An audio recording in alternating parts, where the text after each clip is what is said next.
It's one of the most influential and iconic toys ever created, and since its inception in 1959, it survived the test of time, adapting to cultural tastes each generation. However, that doesn't mean that it's had a smooth ride to where it is today, and in the wake of the new Barbie movie coming out, I thought now would be a good time to talk about it. From their sex doll inspired origins, to the Chinese sweatshop workers who were paid less than £2 a day to make them, there are few brands who have been through the ringer as much as Barbie. But to address the elephant in the room, yeah, I'm a guy and I never really played with Barbie too much growing up. I know that there'll be a lot of women specifically who have deep sentimental memories with Barbie, which I simply never had. But I do think that that's a good thing in this instance because I think I have a bit of distance between myself and the brand, so hopefully I can talk about it from a more unbiased perspective. So with that said, let's begin at the beginning. It was March 1959, so 64 years ago, that the American toy company Mattel launched this revolutionary doll. And though Barbie would become the inspiration for many new dolls that came after it, before it was released, Barbie itself was in need of some inspiration. Mattel's co-founder Ruth Handler is said to have modelled the doll after this one right here, the Build Lily doll.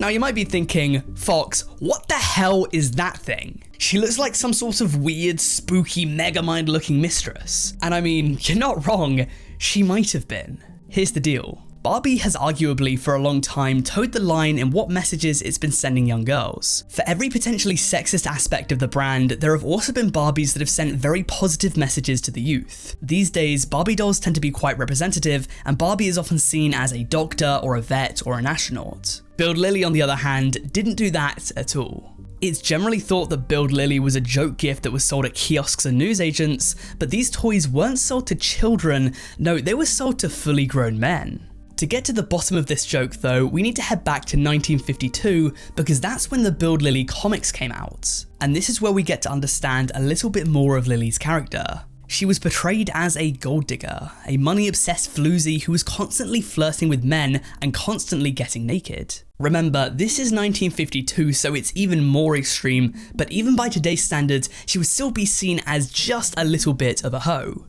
These toys were manufactured after the comics, and so some people said that they were sex dolls because they were inspired by a very promiscuous character, even if they're not sex dolls as we know them today. Mattel would later buy the rights to Lily, and her production stopped in 1964. But let it be known that for a doll known as the grandmother of Barbie, this granny really got around. Now, you might think that the way that Build Lily was portrayed was perhaps a little bit sexist, and in all fairness, you might be right, but the Barbie brand itself is not without its sexist controversies either. You might wonder if it even matters, because at the end of the day, it's just a cheap piece of plastic in a costume, right? But you couldn't be further from wrong. That cheap piece of plastic can be the difference between health and illness in some cases, and it can also help us understand society at large. It sounds mad to say, but I genuinely believe it, so let's talk about it.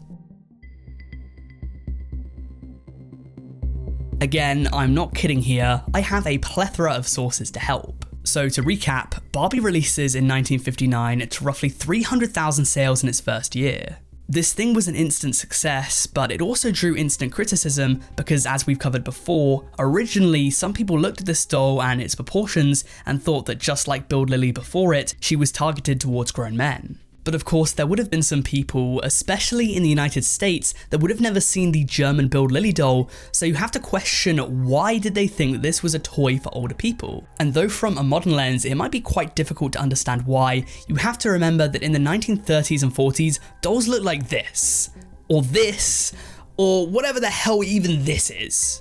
What the hell is even that? Dolls before this looked like little girls because little girls were playing with them, and so the thought was that it was easier for them to relate to these sorts of dolls. Barbie, however, is meant to be about 19, not a little girl, and so this was something new for the general public. Now, I really don't want to rag on Barbie for the entirety of this video because it's not all black and white. She's not entirely bad, but she's not without her faults either. By aging her up, Mattel allowed their market to play with their dolls in a different way than we've seen before. A creepy 1930s baby doll doesn't suit going to work or making a career, but Barbie on the other hand allowed its market to use their imagination more actively and play with Barbie in a more progressive way, envisioning Barbie as a woman in work as opposed to purely mothering the doll. This was a huge positive when it came to the design of the doll. However, some argue that its design might have been somewhat of a poison chalice because of something that's been uttered over and over again. Barbie, as I'm sure you know, has an impossible figure to replicate. It is physically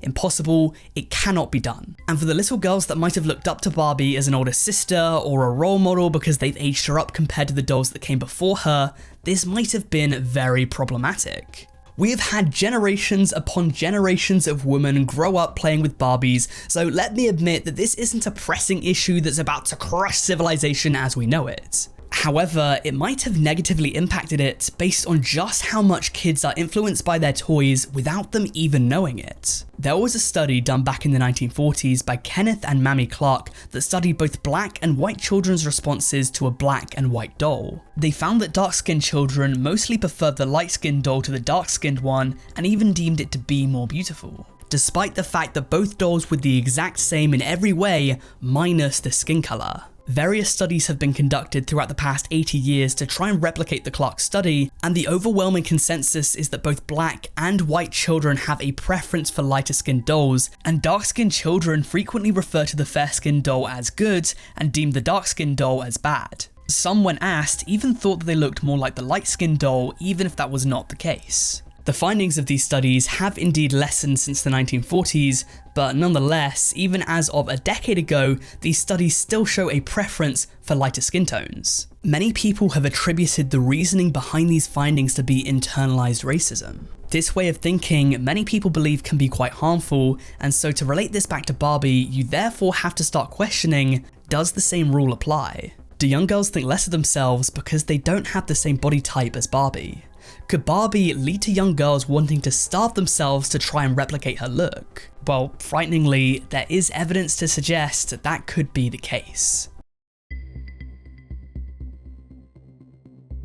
Now, straight up, I don't know how much of this is known by the general public, but as I stated before in this video, Barbie's body type is physically impossible. I found a source written by Study Breaks that claims that based on her proportions, if Barbie was real, she would be 5'9", have a 39-inch bust, an 18-inch waist, 33-inch hips, and would wear a size 3 shoe. She would weigh approximately 110 pounds, and she would not only be considered anorexic, but so thin that she would be physically unable to walk. Instead, if she was real, she would have to walk on all fours. Now, you might say, actually, Barbie was never meant to be realistic. She's simply meant to be a doll and only partly based on the human form. And that might be a fair argument in theory. Even older dolls from the 1930s don't exactly look like they have realistic proportions, nor do action figures that young boys play with. Art and products don't always have to replicate life, and we shouldn't have to limit our creative freedoms to only what's within the realms of possibility. However, the unfortunate truth is that even if that is the case, that doesn't make the impact that Barbie has on young girls any less damning. And when you actually look into things, the traditional Barbie has a lot to answer for. A little while ago now, a group of researchers decided to conduct a study and publish their findings on ScienceDirect.com. They took 112 girls aged from 6 to 8 years old, and each were assigned one of 4 different dolls, including a traditionally skinny Barbie doll, a more full-figured Tracy doll based off the character Tracy Turnblad from Hairspray. These dolls would be randomly dressed in either a swimsuit or in more modest attire. The first thing that they noticed was that the girls desired a body type similar to the doll that they were given. So if they were given a skinnier doll, they would be more likely to desire a skinnier body themselves. This idea wasn't so present in the girls that were given a more rounded doll. And you might be shocked to hear just how quickly this desire kicked in. They found that girls between 6 and 8 years old who played with Barbie dolls for as little as 3 minutes became less satisfied with their own body size afterwards than those who used more full-figure dolls. The dolls wearing swimsuits were also generally more negative for the girls' self-esteem compared to the dolls wearing more modest outfits. Now you have to ask yourself that if this study can be trusted and the researchers did in fact notice a desire to be skinnier after just 3 minutes, then what about after 3 hours, or 3 days, or 3 years? The researchers concluded by saying that the way around this seems to be to encourage children to play with dolls that more accurately portray a healthy human body. And to be fair, Barbie has acknowledged that, and so they brought out curvy Barbies which were allegedly supposed to accommodate this, but even curvy Barbies are almost the exact same deal. According to the BBC, a curvy Barbie would be 5'6" tall, would have a 63cm waist, or a size 6 to 8 in UK sizes, and would have a hip size of 91.2cm, which equates to a size 8 in UK sizes. Not physically impossible by all means, but still a far way off the average size of a UK woman, which tends to be a size 14 for both hips and waist. Of course, there are some petite women out there that are much closer in size to this Barbie, but also keep in mind that this is a plus size. To get real for a moment, eating disorders are much more common in women than they are in men, and though it would be completely ridiculous to claim that Barbie is the sole reason behind this, to what extent a child's formative years truly plays a part currently has no answer. And Barbie would play a big part of those formative years for many, many women. So the brand could potentially play a very large part in this, or perhaps a very small part, or maybe no part at all. We really just don't know. And as I covered in my video about YouTube Kids, it's not like swapping out a Barbie doll for an iPad is going to help at all. If anything, I suspect that that would be worse. Nonetheless, boys were never studied in this case. Maybe it's because there's no male equivalent to Barbie.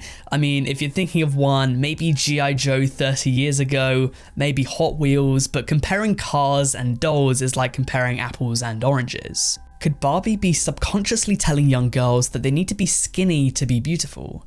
Because that's what Barbie is, right? She can be absolutely anything that you can imagine her to be, but at the end of the day, she has been designed to be beautiful. So for that reason, she's seen as a beacon of beauty to many, but at what cost does this come?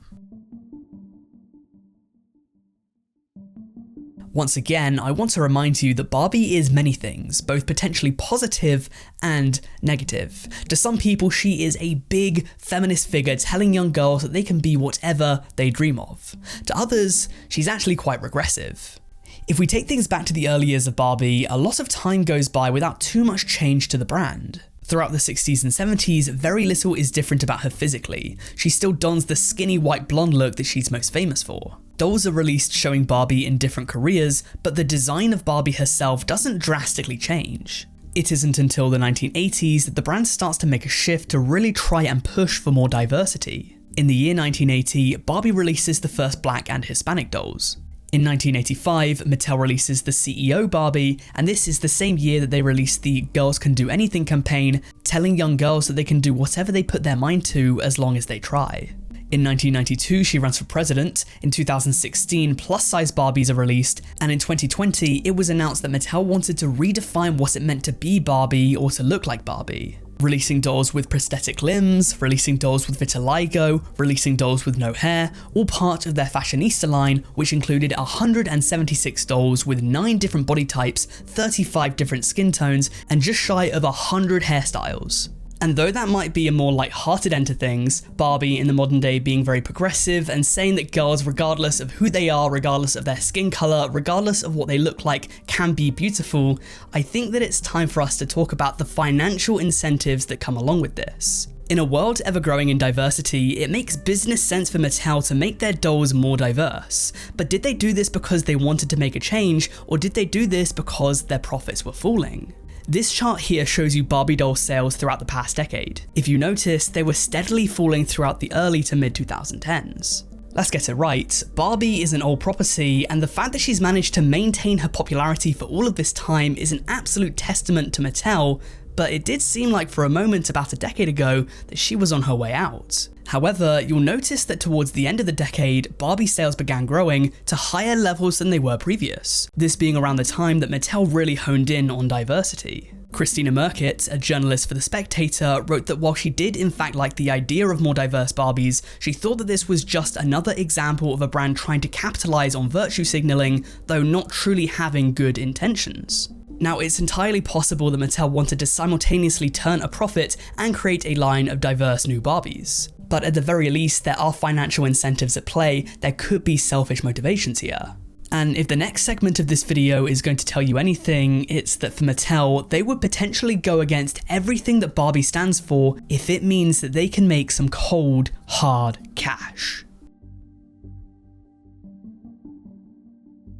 When I started doing research into Mattel and the Barbie brand, I had no idea just how far down the rabbit hole of lies, exploitation, and hypocrisy would go. But after I stumbled upon this report by The Independent, it painted Barbie in a whole new light to me. The story goes that back in 1995, it was found that several of the largest toy brands in the world, such as Fisher-Price, Hasbro, Disney, and in our case Mattel, grossly underpaid workers out in Asia where their toys were being manufactured. The report claims that back then, in 1995, Mattel spent $2.76 or £1.80 on advertising each Barbie, and they sold 2 Barbie dolls somewhere in the world every second. The $2.76 spent on marketing each Barbie, however, was more than the daily salaries for the people who made them in factories out in China. The report went on to say that 90% of Barbie dolls were made in southern China in 2 factories which employ 8,000 workers between them. A worker would have to do their job for 523 years to match the amount that Mattel spent on advertising the Barbie brand in 1 day.